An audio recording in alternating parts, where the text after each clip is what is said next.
Hello, everyone. Welcome to photographer profile number 4. To give you some background on myself, my name is Nathan Rupert. I've been a San Diego photographer for 18 years. In my career, I've uploaded over 45,000 pictures to Flickr. I've had 2 shots hit #1 on Flickr's Explore. I've met some amazing photographers, and it saddens me that today most social media platforms like Instagram encourage videos like reels versus true photography in their algorithm. Many photographers, including myself, we have these inspiring shots sitting on the web or our external hard drives, and they never really get the proper exposure and analysis they might deserve. So I created this channel on YouTube to introduce you to some of these incredible people, both amateur and professional, and we'll have them share their work, good and bad. I hope we can get some wild or hilarious stories along the way as well. So without further delay, my guest today is Rob. Hey Rob, how you doing?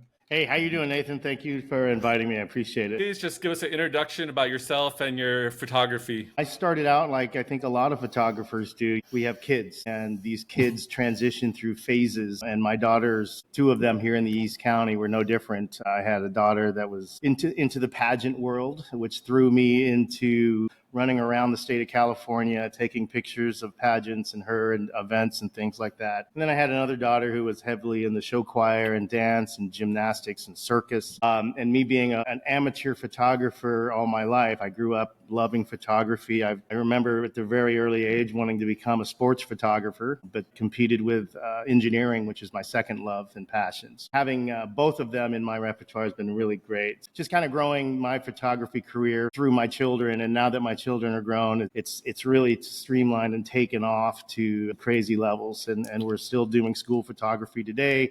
I'm still photographing dance and pageants and things like that. Just not my kids, but we get to share our talents with our community, and it's been. So you are located in San Diego, then, is that correct? Yeah, I'm a San Diego native. We live here in the East County, which is a community called Lakeside, which is kind of east of El Cajon, Santee area. It's a very small, tight community, and it's a great place to raise family. And you're married, is that correct? I am. My wife is actually my partner in the business. She is incredible. I think if you can, venture into photography with your partner, I think it definitely makes it fun. We are a true team. She does a lot of the posing and a lot of the logistics with the business, and of course, I'm going to be behind the camera. But it's definitely great having 2 of us on these events. Is it hard to separate work from the relationship sometimes? It is, but I think what she brings to the table is completely unique to what I do, and I couldn't have done it without her. I mean, I think that she's been my junior high school sweetheart now, so it's definitely a partnership that we've enjoyed, and having a business that we can grow together has been wonderful. So yeah, I mean, certainly, we bicker like every other married couple, but it's always to better the company and to better our product. It's definitely a challenge at times, but it's a blessing. Now, do you have any hobbies outside of photography that you enjoy? My wife would say I have too many. Whatever my hobby is, I always try to incorporate photography into it. I feel very strongly about if you can kind of collide your passions in your life, things always work out for the best. So we're big campers and overlanders. They call it overlanding, which is traveling by vehicle to some crazy, unique locations. A few years ago, we bought a Jeep. We've always had Jeeps all our lives, but we never bought one and dedicated it to off-roading 100%. We always had it as a daily driver. So now that we built one just for off-roading, it's decked out with the camping gear and everything. And nice. last week we were up at 13,000 feet in Colorado, and it was absolutely incredible to get into landscape photography from that level where not a lot of people can venture. So certainly we're excited to branch out that part of our business, the landscape photography portion, because it definitely marries the passions that we have for being outdoors. You would consider yourself 100% professional. You make your living doing photography. Well, actually not. I'm a design engineer with an electronics company based out of Anaheim. So okay. this is what I would consider a side gig gone wild here in Lakeside. It's I love what I do as an engineer. It is a true passion of mine. I don't see myself ending that anytime soon. And maybe the photography part lets me kind of flex both sides of my brain. You're dealing with ones and zeros all day long. It's really fun to come home on a Friday night and photograph kids laying it all out on a football field, and or giving them a banner and photographs of their children that they've never had before. It's a really good kind of 1-2 punch for me. It tickles all of my fancies. But yeah, I would say that it could easily be a full-time paying job. We definitely do fairly well doing it, but we love both. Mentioned in previous podcasts, it is hard to make a living in San Diego just as a photographer. So it's a little rare to have that as your only job around these parts, in my opinion. Especially in San Diego, we live in a beautiful place. Anyone with a camera knows it. Anyone who's been out to the water at a sunset in La Jolla is going to whip out a camera and start snapping away. I feel it makes us better as photographers to work in a highly competitive environment, because the ones who stand out are the ones who can bring something really unique to the table. If you've got 100 photographers shooting a beautiful La Jolla sunset, unless you bring a different angle, unless you bring a different light situation or a pose, it's challenging, and it makes you kind of think outside the box. And we definitely have done that with our senior photography. We wanted to kind of bring something a little bit different, and we wanted our pictures to stand out a little bit more than just the average portrait. What kind of gear do you shoot with normally? I'm a Canon guy. I've been a Canon guy forever. I think, when I was in the Navy, I bought my first Canon overseas in Japan, and they were the first to, this is the electronics guy, where they were the first to champion the CMOS sensor. And I was a big fan of that sensor when everybody else was using a CCD, which was an older technology at the time. And now everyone's running CMOS, and they're running their own chips and things like that. But I've been in love with the lenses. Me being a portrait guy, Canon lenses have always had the top skin tones. The rendering on the skin tones have always been good.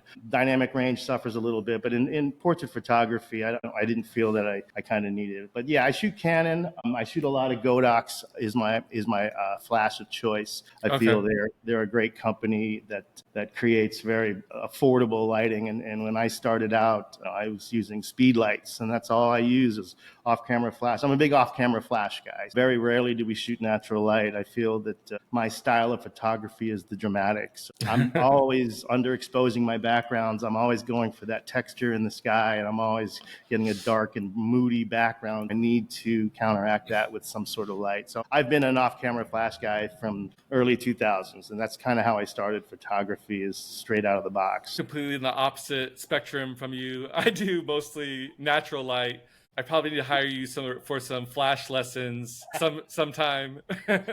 Yeah, well, there was a guy. Have you ever heard of the strobist movement? Yes, a little bit. Yeah, so David Hobby, back in 2000, he was a photojournalist, and he created these amazing images in the newspaper that he worked at, and he created the strobist website, and I think you could still find it today at if you Google strobist. It's basically an off-camera flash lesson.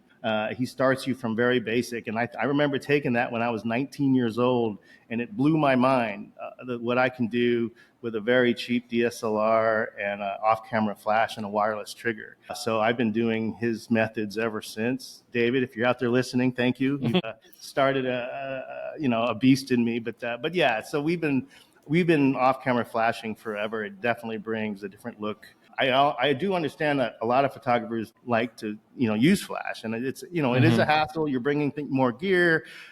There's just more things to tote around, but at the end of the day, it gives you that image that maybe a lot of photographers won't bother getting because they can't get that kind of texture in the backgrounds. Have you traveled anywhere in terms of photography? Yeah, we do a lot of things. So we're hooked up with professional circus. San Diego has a really thriving circus industry here. here. Shout out to San Diego Circus Centers on my daughter started in circus many, many years ago. So we do travel. We go to Vegas a lot for some festivals, photographing professional circus there as well as amateur circus. I do a lot of my overlanding business. I started an overlanding photography media company. So once again, to kind of marry my love for the outdoors with photography, we have been on numerous organized off-roading events as the media company to capture the activities and the events going along. We've traveled quite a bit up the California coast, doing a lot of rodeos. We're also a rodeo photography company, shooting a lot of IPRA rodeos, as well as California Junior Rodeo. We're the official photographers for them as well. So they've got quite a few rodeos up the state of California, and we love photographing the kids. There's a thriving collegiate photography market out there, but our wheelhouse is the little ones. We love being able to provide a family portraits of their kids that they've just never had before. Getting that style of photography at the younger ages is really fun. And kids make the best expressions. They don't have a filter. Usually they're fun to Yeah, shoot portraits. that's where, you get this raw kind of lighting up, and they see what big brothers and sisters are doing, so they know how to bring it on photo media day. They definitely come with their own poses. So some rapid fire questions here. What is the best piece of photography advice you've received?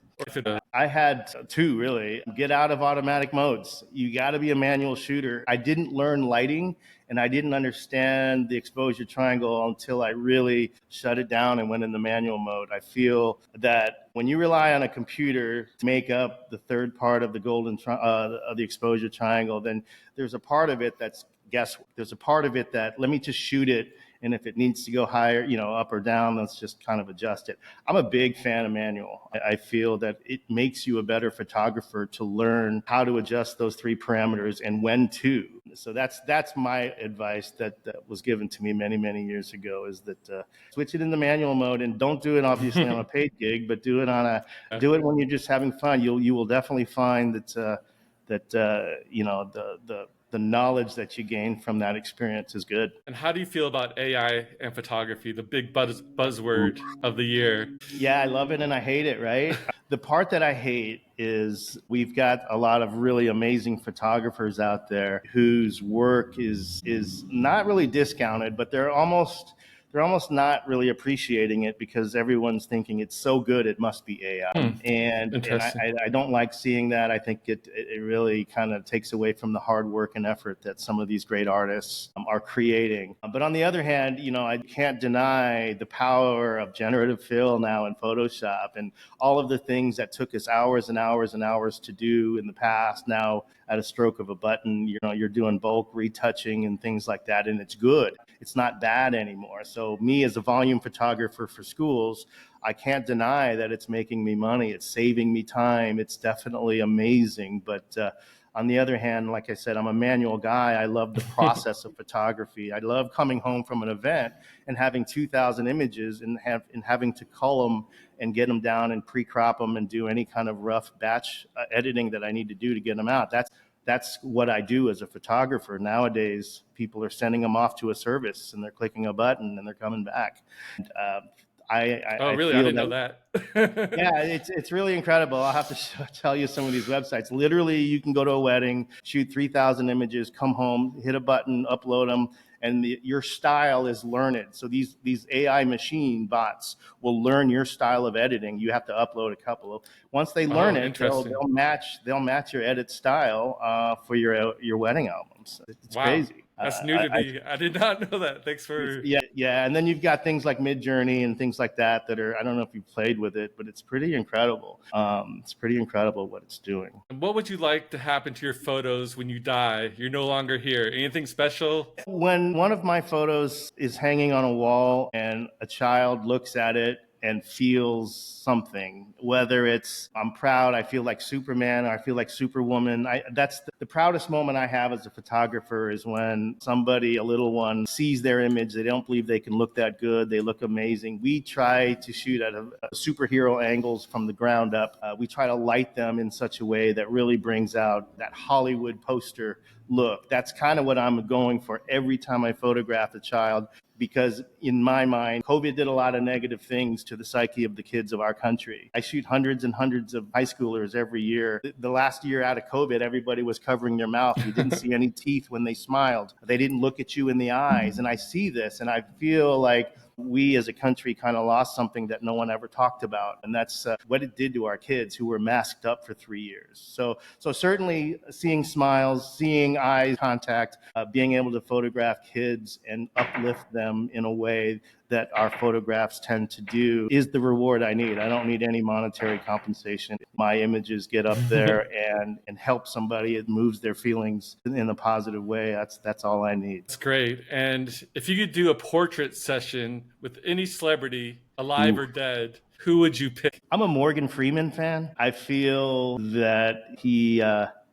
has a story to tell. I catch him on every interview I can. I catch every one of his movies. His face has, from a photographer standpoint, there's so much character in his face. There's so much character in his voice. That cat is definitely one of my favorite actors and definitely someone that I would love to photograph. Obviously, there are some people, Martin Luther King, famous people I would love to photograph. Us photographers, we would love to capture that moment with famous folks. But there's a lot of famous heroes right here in our own hometown. And we're working on a couple of things that I'm excited about to kind of bring some of our local heroes kind of to light as well. I just character and grit and texture and people with interesting faces. I just think that I see people at the grocery store all the time and I'm like, oh, I should walk up to that guy because he's got a killer beard. He's got a great look. He's got, so certainly I'm always walking around looking at people. They probably think I'm a creepy guy, but no, I'm always thinking about how would I light that face? I see a cheekbone, I see a beard, I see how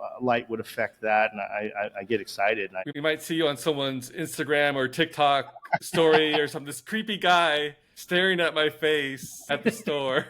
What's going on here? Yeah, for sure. Okay, so you sent me some of your photos ahead of time.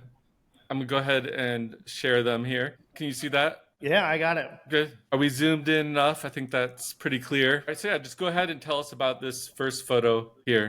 This is actually my youngest daughter. When you have kids, you tend to have a lot of images of them. Before I opened up a studio here in Lakeside, we had a home studio. When you have a home studio, you are either buying mannequins or you're bugging your kids to come model. My daughter has a very unique style. She has a very unique look. And so she has a closet full of costumes, and we love to have fun with gels and things like that. So this was just a straight up portrait. I like to play around with my rim lights, my edge lights. So you'll notice the highlight on the back of her neck. And most of my portraits always bring a dark side with a highlighted line of a neckline, a jawline. The highlight on her jaw is something that I always try to bring. I'll always light with a dark side, and then I'll pop that dark side with the angles with some sort of rim light. I was just kind of playing around and perfecting kind of how I do that. I love my strip lights. I've got probably a million of them in the back here. Certainly, I've got strip lights of every size just to kind of create that kind of rim light on my models. She's standing in front of a black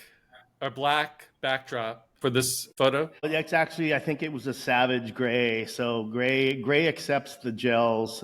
When you gel light, you really are looking for the shadow areas. That's kind of where the gels love to color the most. This is against a Savage gray background, and you can create multiple colors with gels. And so that's just a red gel popped behind her. That's all it was. In fact, it might have been a speed light, might have been a flash. She looks like she's ready for the pro poker tour. She definitely has a poker face. She will stare you down. That's my daughter, Lex. Let's take a look at the next one. Okay. Go ahead and tell us about this action. This was actually this year. The WTA comes to San Diego every year. Highly recommend folks come out and support this. This kind of was my first year shooting it for the WTA. They reached out to me and they needed a professional photographer to provide images. And sitting in the Grand Arena photographing these top women's tennis players was a dream. I'm used to shooting football and sports and lacrosse, and Right. there's millions of people flying around. But with this one, there's one person, and they're giving it their all. And this was just one of my favorites from the weekend. It's just because she is all energy all the time. After the meet, I met with her, and she wanted this shot for her social media, which I was obliged to do. Oh, of course. awesome.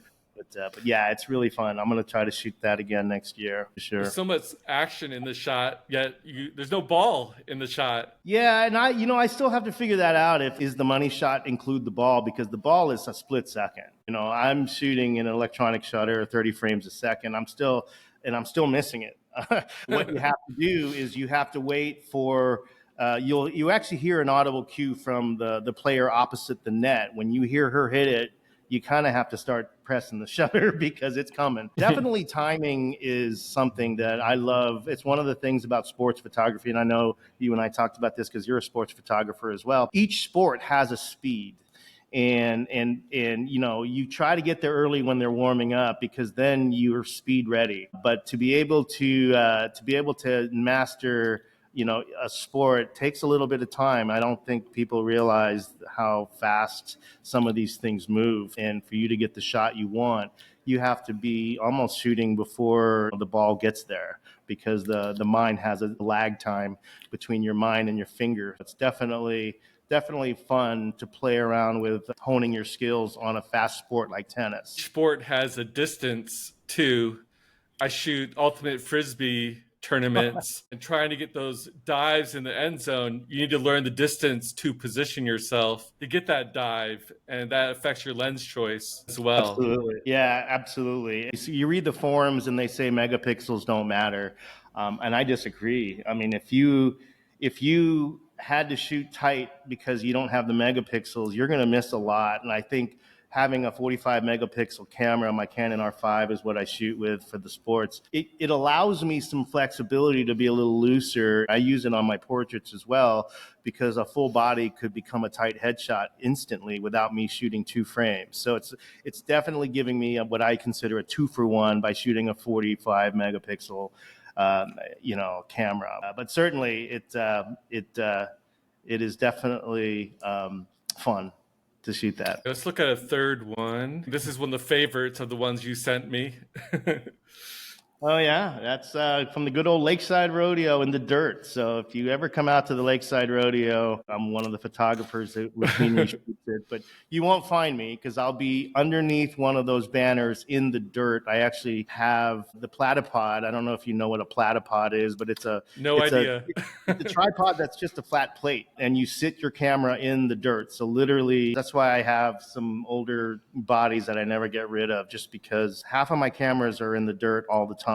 That's where I love them to be. I love the dirt in the foreground. I love shooting up at the animals. That gives me that hero perspective that I love. In all of my sport action shots, I'm always shooting in the dirt. Thank gosh for the flippy screens too. And these cameras that have flippy screens, we don't have to get on the ground anymore like we used to. We can just kind of hover the ground with a flippy screen and we can still get these shots without, being in the dirt like we used to. But yeah, I'm usually there. Come say hi. I'm in the dirt underneath one of those banners. Has your camera or lens ever been destroyed from the dirt or from an animal accidentally hitting it? No, knock on wood. I definitely only buy I only buy the weather sealed equipment. I feel that it's paid off over the last 20 years. I haven't had any kind of dirt or dust get into it. I also have a couple of things that I routinely don't do. I never change lenses at the rodeo. I always just bring 3 bodies with my lenses on them. I'll shoot 3 bodies and I won't change them in a dirty environment because as soon as you open them up, the magnetic kind of field of that sensor will suck all the dirt in. But I do get them cleaned often. But yeah, nothing gets ran over. I've had a couple of drops in my time, which is why insurance is a must with these days, especially. with as expensive as these bodies and lenses cost nowadays, for sure. Just try to change them during halftime or intermission. Go to the bathroom. That's what I usually do. Yeah, for sure, for sure. Right, let's look at the next one. Do you want to go ahead and tell us about this portrait here? Yeah, this is a very typical. We shoot a lot of banners. A lot of seniors are graduating, and what we love doing, and we kind of started doing this 5 or 6 years ago, and I think a lot of people do them now. It's basically a senior banner to celebrate a senior in a certain sport, and we get these printed usually 3 to 4 feet tall, and they're hanging them in parking lots. We do pole banners where the kids are larger than life. These are collegiate style pieces of art that we have brought to the high school and the elementary school level, and it's just really fun to do. This kid, I remember him specifically. He came into the studio very quiet, very shy, and he took a picture with us. And I remember asking him, "Is that how you play? You play this timid? I mean, give me your attitude when you're on the field. Pretend you're down by 7 points and you guys just pulled ahead." And then he ripped out this big scream that I almost didn't hit the shutter. And that's the kind of shot I love. We captured it. It was one of our favorite. This is still one of our favorite banners because it really shows kind of him in this larger than life.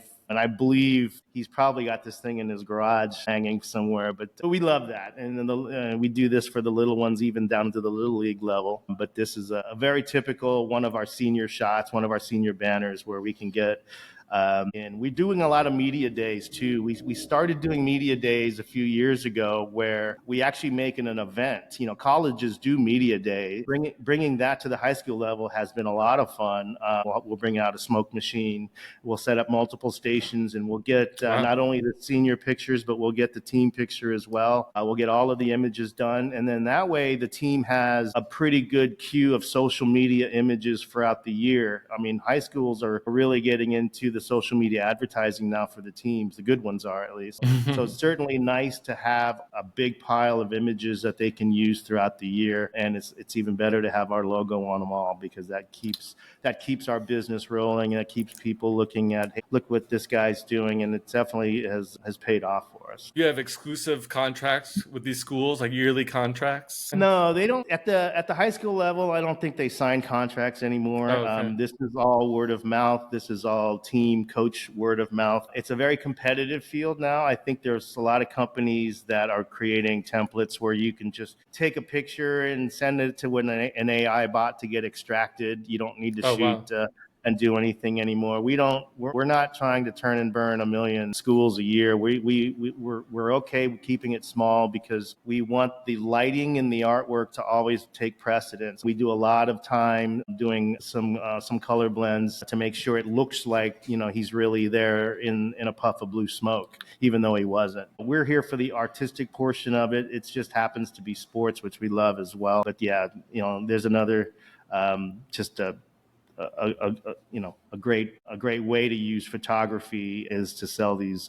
Post your website at the end and in the description of the video, but I encourage anyone watching, go to his website because they're the best senior portraits I've seen. All different sports, not just football. Great job on this one. I appreciate it, Nathan. And I appreciate what you're doing. I felt when I read kind of your mission statement, I thought, thank gosh, somebody's trying to do something because with Instagram and the instantaneous video snips of everything, I do feel photographers are getting lost in the cracks a little bit. And this is an art. This is an art form. I have a vision when I photograph a portrait. I do spend some time, creating that vision, and I'm glad that there are communities. I think the photography community, especially here in San Diego, is very supportive. I do thank you for making this effort. I think it's a really good one, and I'm supporting it 100%. I love looking at the images myself too, so I get that benefit to seeing everybody's really cool images. It's a double benefit there. Yeah, I mean, I think photographers feed off of that, and I get inspiration.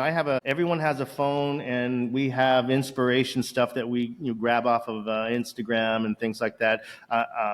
These are things that I'm going to try to do that I see other photographers doing. So it's definitely a forgiving kind of community, and I love it. I think that's what keeps us going, right? Absolutely. So let's go to your next picture. You said you had a humorous story on this one. We were photographing this cowgirl, Kate Richardson, shout out, she's amazing. We were photographing her for her senior pictures out in the country, and she knew of some property that we were able to get into. What we didn't know was there was an angry herd that was watching us, including that bull there that was not a small bull, and he was pretty irritated. So it was definitely nice having a real cowgirl with us, because she was able to kind of get them off my camera gear and my lighting, and we were able to get a picture. But still, it was we were looking over our shoulder. I mean, this is one of those ones where I told my wife, this is how I'm going to go. I'm bored by this bull, but at least I'm doing something I love, right? Sure, she didn't ride much closer than where she is. No, she definitely was not as intimidated with me. I think at one point I wanted to jump back in my truck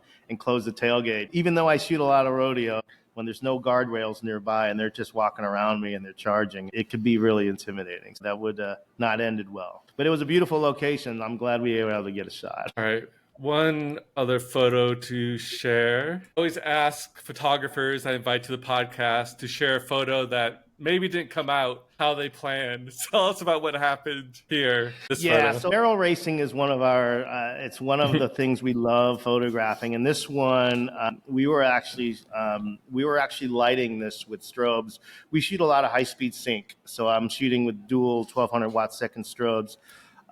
Just because this arena specifically is dark, and I wanted the trees in the background to not be blown out, even though on this image they're a little blown out. But we have a fairly tight zone where the horses and the riders should be. We're zeroed in on this zone. Every once in a while, you'll get a rider where either the horse broke the pattern, or maybe they're just they're more of a novice and they have to take that really wide turn. I hate missing a shot. When you're strobing, you got one shot at it, and there's a few hundred kids that day, and unfortunately, we missed this one, and it hurts because that means that one kid didn't get a special picture. But I assured her that I would get it on the next round. When you're set up, you can be all set up and ready to go, but if something goes awry, then you're going to miss the shot. And that's the nature of the beast, because these are so fast. These girls fly around these barrels, and you're not ready if you're not dialed in. We missed this one, and every once in a while you'll get one where the flashes don't trigger. Or we're doing a lot of remote triggering now. I'm setting up multiple cameras at rodeos just because I'm still a single guy photographing multiple angles. There are 3 barrels in a barrel race, and I'm trying to get a remote trigger on each one of them. I have multiple cameras set up and dialed in on it, and obviously you're going to miss a shot if they go wide on these barrels. Every photographer remembers those missed shots, the ones that got away. I shoot a lot of surfers in Pacific Beach. I can still think of the times where I saw a surfer do a 360 in the air off their board, and I maybe cut off their arm or part of the board, and you remember those shots that you cut off. Just a small piece of the photo. Yeah, because it's burned in your mind. You see that move that he did and you didn't get it, and it definitely stings. It definitely stings when you miss it. That is all the photos that we're going to share here. All right, a couple more questions and then we'll wrap things up. Do you have a dream shot, a shot you want to get before you hang up your photo gear, retire? Do I have a dream shot? I can't say that I do. I mean, I love every sport. There's definitely shots that I love, especially in landscape photography. It's a moving target for me. So I can't say that I have one that I'm seeking. I'll know it when I know it. It's definitely going to be a shot of a person. It's definitely going to be a shot with raw emotion. To me, when I'm photographing sports or students or anything, the emotion element of what I photograph that's what I'm looking for. If happy, sad, gritty, angry, that's the moments I want to capture the most. So definitely, whatever it is, it's going to be something with raw emotion in it from somebody giving me a real raw look. So, what would you say is your greatest accomplishment so far in your career? You have been published. We've been published nationally in a couple of magazines. We've been used We've been used on some light modifier advertisements with Wow. our equine photography. I think my biggest accomplishment is I just love giving back to this community, and I will continue to do so. I feel that, it's reciprocated in my business every time I donate hours, either photographing something that I'm not getting paid for. There is a benefit at some point. Opening up this studio in the historic district of Lakeside has been a dream of mine. I'm just now outfitting the studio, exactly how I've wanted it all these years. We had a home studio, and it was just really hard to have things at the house. We wanted to keep our lives separately from that. Having a safe location where kids can come, get in and out of here, and get a great photograph has been a dream of mine. And we're not done with this building yet. We're gonna build it out, and eventually we have got big plans for even doing more like family type photography and things here. Well, congratulations. It looks great just from what I can see on camera. Yeah, it's getting there. It's getting there. It's definitely a work in progress, but definitely it's been fun. Besides that bull picture that we saw, do you have any other weird or wild stories from your photography adventures out there? Weird stories. Gosh, when I was a kid, we went off-roading in my friend's Ford Ranger, and I had my Canon. I think it was like an AE1 or something at the time, but he ended up rolling his truck with me in it, and the camera went flying out the truck window. And I knew that I was going to become a photographer. When I looked at the camera actually, I had a motor drive on it. The camera actually took multiple pictures as it was tumbling after my friend's truck, and actually took some pretty good pictures on its own. It took pictures all on its own of the truck rolling down the hill. This was down in South Bay when they used to have that little off-road section there. So we definitely got lucky on that one, but certainly I've been blessed to have a pretty good career in photography, and we're never going to stop kind of educating ourselves. I think we as photographers are always learning. There's always a new technique. There's always something kind of fresh. I love the fact that we're ever changing. So yeah, I mean, I just think it's wonderful. You should print those auto pictures in some kind of frame or rolling frame or something in your studio. That would be interesting to see. Yeah, no doubt. They're gonna. I mean, especially if I got to dig them up, because they are worth a lot in the memory banks. Any final thoughts, questions for me? I don't know. I think it was fun. I don't know that I should have had some funnier stories, but no, it was. All right, one more question. How can people find you and your work if they want to reach out to you? Yeah, so you can find our website is robrphoto.com, and you can